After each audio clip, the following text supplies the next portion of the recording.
Salut les gars, j'espère que vous allez bien. Aujourd'hui, nous allons parler des différents types d'attributs pour que vous puissiez vraiment être au courant qu'il y a des différents types d'attributs et savoir comment les utiliser, quand les utiliser. Et à chaque fois que vous utilisez des attributs, vous devrez connaître le type que vous êtes en train d'utiliser. Donc ici, nous avons euh, les deux principaux types qui sont l'attribut de classe et l'attribut d'instance. Et ici en bas, vous avez d'autres types qui suivent les autres. Donc, vous avez l'attribut dynamique, l'attribut de propriété et l'attribut privé. Donc, on va commencer. On va faire un code qui va contenir tous ces attributs pour que vous puissiez comprendre exactement ces attributs. C'est très important en programmation, donc soyez focus. Bon, avant de continuer, j'aimerais savoir comment vous allez. Est-ce que vous allez bien? Passez cela par commentaire. Je veux savoir si c'est que cette formation est en train d'aller si nous sommes en train d'aller dans la même lancée, sur le même chemin, si on chemine ensemble. Là, ça serait très important. Ça va m'encourager de continuer à laisser du contenu en ligne. Donc, sans plus perdre le temps, je vais créer une classe. Je vais créer une classe que je vais appeler personne. Alors, je dis tout personnel. Bon, je dis personne. Maintenant, dans cette classe personne, j'ai fait une erreur. J'ai fait subir cette erreur. Nous sommes avec demo.txt. Ce n'est pas l'instance de Python. Hein. C'est juste un.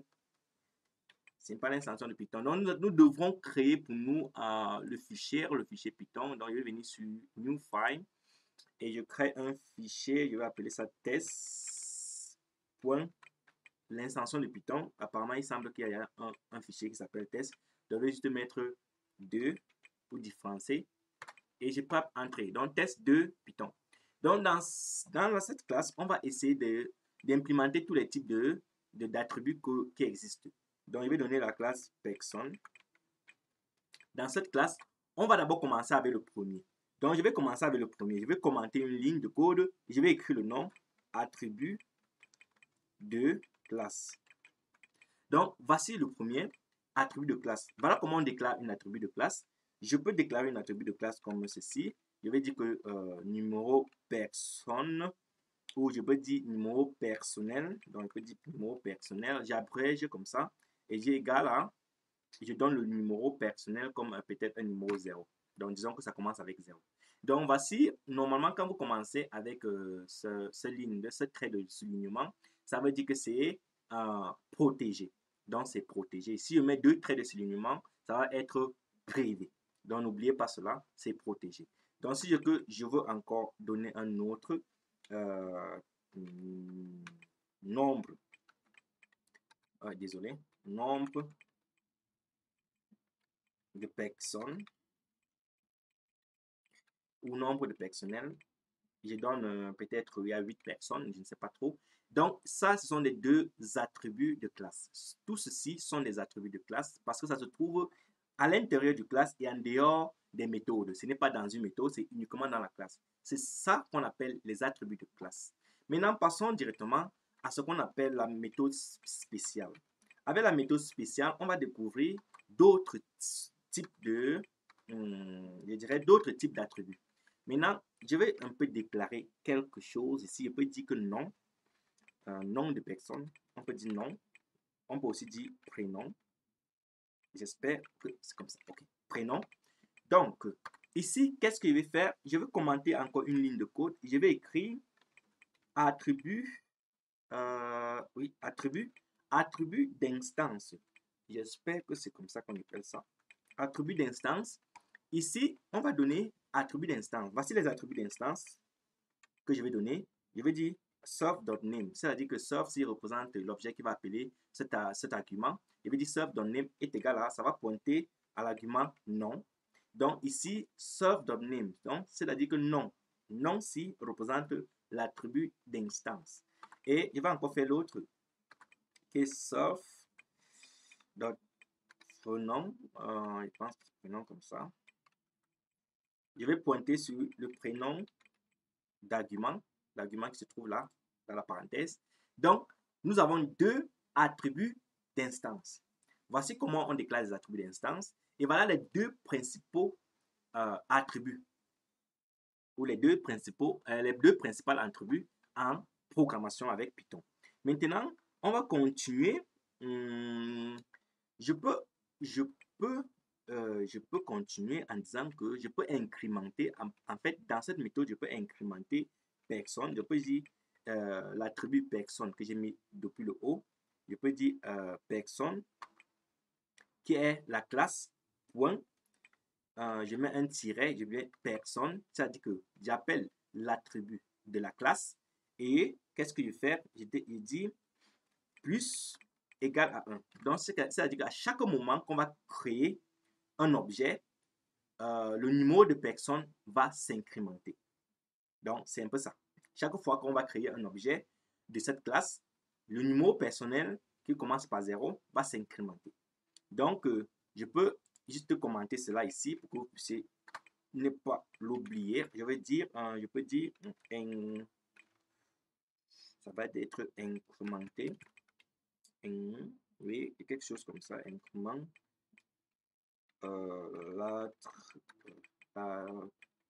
L'attribut.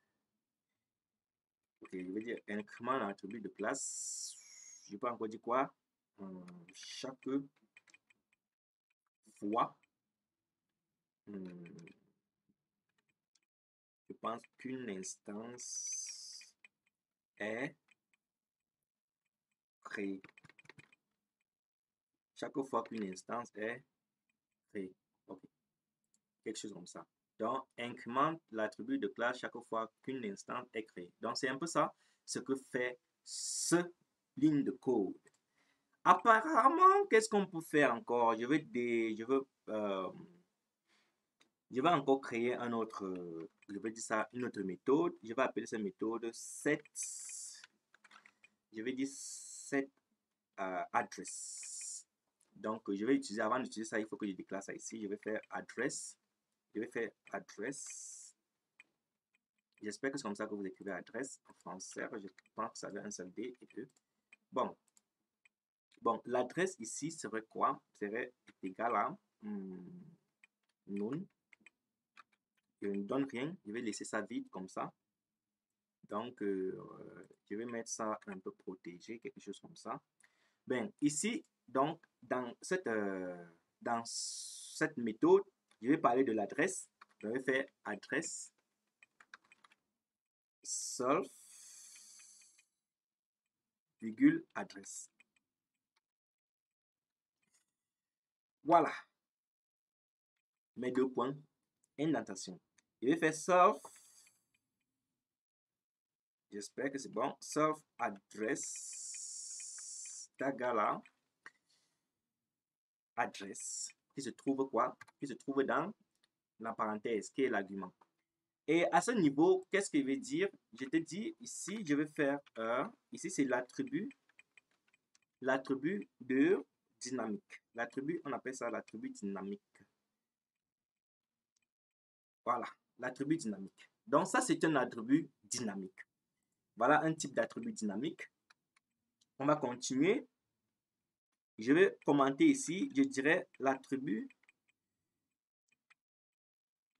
de propriété. C'est comme ça qu'on appelle propriété, j'espère. Hein. Bon, je dis pro. Et c'est propriété comme ça. Ah, je pense que c'est comme ça. Bon, en fait, vous comprenez. Donc, voilà l'attribut propriété. J'utilise donc le décorateur qui est property. Et je passe cela. Je décore. Je vais décorer une classe. Je vais appeler ça address.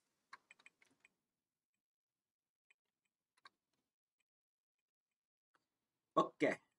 J'appelle ça adresse. Et là, je passe seulement self en parenthèse. Et je fais quoi? Je fais return. Ça va retourner. Ça retourne quoi? Un self point. Les encollants, un trait de soulignement adresse. En fait, ça, c'est ce qu'on appelle l'attribut de propriété. Donc, ça, c'est déjà le quatrième, notre quatrième, je pense que le quatrième, oui, c'est notre quatrième, je vais mettre A majuscule, notre quatrième type d'attribut. Maintenant, on va aller jusqu'au dernier. Avant d'aller au dernier, on va faire juste un set. On appelle ça, je vais encore utiliser le décorateur. Je vais utiliser le décorateur adresse. Je vais utiliser ça comme décorateur adresse.set. Donc ici, qu'est-ce qu'on fait? On va définir une fonction, ou je préfère dire méthode, et on va appeler ça adresse. Donc dans ça, on va utiliser le self et l'adresse. Bon, j'espère que c'est comme ça. Okay. Bon, à ce niveau, qu'est-ce qu'on va faire, mon frère? On va utiliser peut-être une condition. On va utiliser une condition pour vérifier si. On va dire if not instant is instance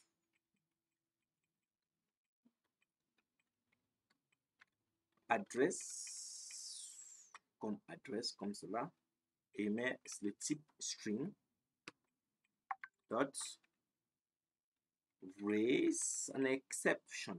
Donc ça vous amène déjà aux choses sérieuses, en fait. Vous comprenez? Ça vous fait, je suis en train d'introduire des choses sérieuses en Python. Je vais vous expliquer ça tout à l'heure. Donc tu vas dire l'adresse, je suis en train de mettre l'adresse. En anglais, c'est avec 2P, avec 2D. Donc, vous m'excusez. J'ai toujours tendance à mettre 2P. Bon. L'adresse doit être une chaîne de caractères. Ouais, quelque chose comme ça. Donc, vous voyez ici, laissez-moi mettre ça avec l'accent aigu, l'accent aigu, je pense. Donc, qu'est-ce qu'on fait?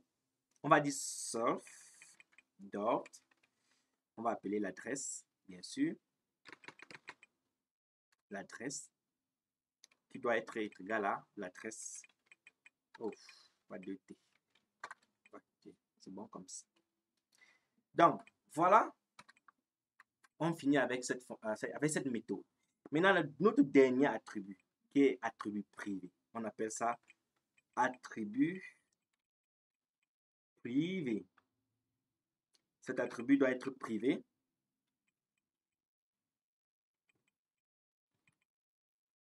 Ok, c'est bon.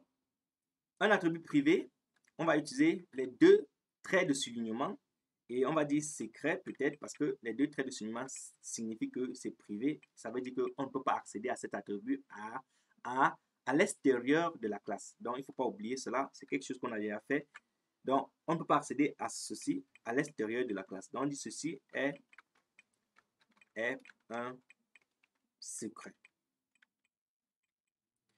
Ok, je pense que bon, ça, je pense que si vous observez bien, vous devez être capable d'identifier tous les types d'attributs. Ici, on commence avec l'attribut de classe. Vous voyez comment on déclare une attribut de classe. Une attribut de classe ici, ici c'est protégé, ici c'est juste un nom public. Ici c'est public. Et ici, vous avez les attributs d'instance. Les attributs d'instance, généralement, se trouvent toujours dans la méthode spéciale. Et là, vous avez un attribut qui s'appelle attribut dynamique. Un attribut dynamique, là comme l'adresse, set address pour le seto et le ghetto. Vous connaissez, on a fait cela dans la programmation orientée objet. Ça se trouve dans cette playlist si vous voulez réviser en fait tous les vidéos que j'ai fait sur la programmation orientée objet. Vous allez avoir plus d'informations sur ce qu'on appelle le seto et le ghetto. Ici, vous avez l'attribut de propriété, Les attributs de propriété se trouvent avec ce qu'on appelle les décorateurs. Ici, en bas, c'est juste la continuité. Hein. Ici, quand il y a un seto, il y a un ghetto. Donc ici, nous avons l'attribut du privé. Le dernier attribut, c'est un attribut privé. En fait, ici, nous avons un attribut privé. Vous connaissez comment on fait une variable qui doit devenir privée. On met juste deux traits de soulignement et apprendre le nom de la variable. Et cette variable ne peut pas être accessible à l'extérieur de la classe. Donc, n'oubliez jamais ça. Donc, si peut-être je vais avoir accès à cet attribut, je vais définir peut-être une fonction que je peux appeler secret, attre, je passe self, et ici je retourne ou je renvoie quoi? Je renvoie self, point, deux traits de soulignement, j'appelle l'attribut secret. Vous voyez? Donc, apparemment, si je vais avoir accès à ça, je vais appeler plutôt la méthode si à l'extérieur. Voici ce que je suis en train de vous dire pour ceux qui ont oublié. Donc, je vais faire quoi? Je vais appeler la méthode à l'extérieur. Je vais créer je crée uniquement un objet personne qui va appeler l'objet principal. Donc, je vais faire cela. Je passe quoi? Il y a combien de méthodes? Il y a deux méthodes ici. Il y a deux arguments ici. Je vais passer deux arguments. Je passe le nom qui est, je peux dire Miamo, qui est mon nom. Et je passe le prénom qui est Yassine, qui est toujours mon prénom. Donc, comme ça, si j'exécute le code pour voir s'il y a une erreur quelque part, on va attendre voir. Donc, ça va s'exécuter. Oh, ça prend énormément de temps. Bon, ça va, il n'y a pas d'erreur. Vous voyez, il n'y a pas d'erreur. Donc, il n'y a pas d'erreur. Bon, qu'est-ce qu'on va faire? Je vais maintenant expliquer. Je vais expliquer depuis le début. Donc, nous sommes encore ici. Désolé pour ce bruit. Nous sommes encore ici. L'attribut de classe, qui est le numéro de personne qui compte le nombre d'instances créées dans la classe de la personne. Donc, ça va compter le nombre d'instances qu'on va créer. Ça, c'est l'attribut de classe. Et ça, c'est où ça va compter. Vous voyez, ça incrémente à chaque fois que vous créez un objet. Maintenant, nous avons les attributs d'instance qui est nom, prénom, âge et adresse. Donc, nom, prénom, âge et adresse sont des attributs d'instance. Donc, nous avons maintenant l'attribut dynamique. Je descends un peu de l'attribut dynamique. Avec l'attribut dynamique, nous avons le set address. Le set address qui permet de définir l'adresse d'une instance de manière dynamique. Donc, l'attribut dynamique ici, c'est set address qui va permettre de définir l'adresse d'une instance de manière dynamique. Donc, ça, c'est l'attribut dynamique. Et nous avons l'attribut propriété. L'attribut propriété qui permet de récupérer. Vous voyez, ici, ça récupère. Nous avons le set. Nous sommes où? L'attribut propriété.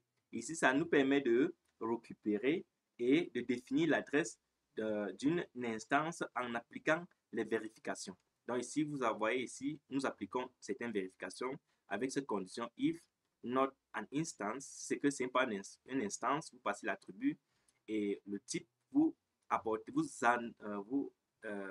ça génère une erreur en fait. Ça génère une erreur, donc ça raise un type error qui est l'adresse doit être une chaîne de caractères. Donc vous voyez un peu le style. Donc l'attribut de propriété, oui, nous avons vu cela. Maintenant, nous avons l'attribut privé. L'attribut privé ici, vous connaissez que chaque fois, toute chose qui est privée en Python commence par deux traits de soulignement. Donc ça, c'est un attribut privé. Donc, nous avons deux principaux types d'attributs. L'attribut de classe et l'attribut d'instance. Les autres sont des attributs qui viennent des attributs de classe et l'attribut d'instance. Si vous regardez bien, vous verrez que c'est ça en fait. Donc, qu'est-ce qu'on va faire ici? Pour terminer, je peux juste imprimer. Si je veux imprimer cette valeur qui ceci est un secret, je vais avoir accès à cette méthode. Je ne peux pas accéder à cet attribut privé à l'extérieur. Regardez par exemple, je vais utiliser print. Je dis, j'utilise la méthode personne et je dis, qu'est-ce que je vais faire? Je dis personne, point, underscore, secret. Si je fais ceci comme ça, on va avoir une erreur. Donc, j'exécute le programme. Vous allez voir, il y aura une erreur.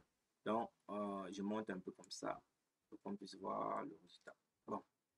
Il y a une erreur. Vous voyez, on dit que personne attribut objet has no attribute secret. Donc, ça n'a pas d'attribut, ça ne reconnaît pas cela. Mais comme j'ai accédé à l'intérieur, j'ai utilisé cette méthode pour avoir accès à cet attribut privé. Donc, je peux appeler cette méthode à l'extérieur et ça n'aurait pas d'erreur. Donc, regardez voir. J'appelle cette méthode et j'espère. J'appelle la méthode et j'exécute le programme. Vous allez voir, il n'y a pas d'erreur. Ouais, il n'y a pas d'erreur. Donc, le programme s'exécute et ça me présente la mémoire. Sa mémoire parce que je n'ai pas mis les parenthèses. Comme c'est une méthode, je devais mettre les parenthèses pour que ça me donne le résultat. Et vous allez voir, ceci est un secret. Le message a été imprimé. Donc, je peux avoir accès à cet attribut en utilisant cette méthode à l'extérieur de la classe. Donc, en fait, c'est ça ce qu'on appelle les différents types d'attributs. Notre second tutoriel, on va parler des différents types de méthodes. Parce que c'est important que vous sachiez aussi les différents types de méthodes parce qu'il y en a 3. Nous avons la méthode de classe, la méthode d'instance et la méthode statique. Donc cela, on va voir dans notre prochain tutoriel. Merci d'avoir regardé cette vidéo. À la prochaine, les gars. Ah, sans oublier mon pouce bleu et abonnez-vous pour ceux qui ne sont pas encore abonnés et laissez votre plainte dans les commentaires. Merci.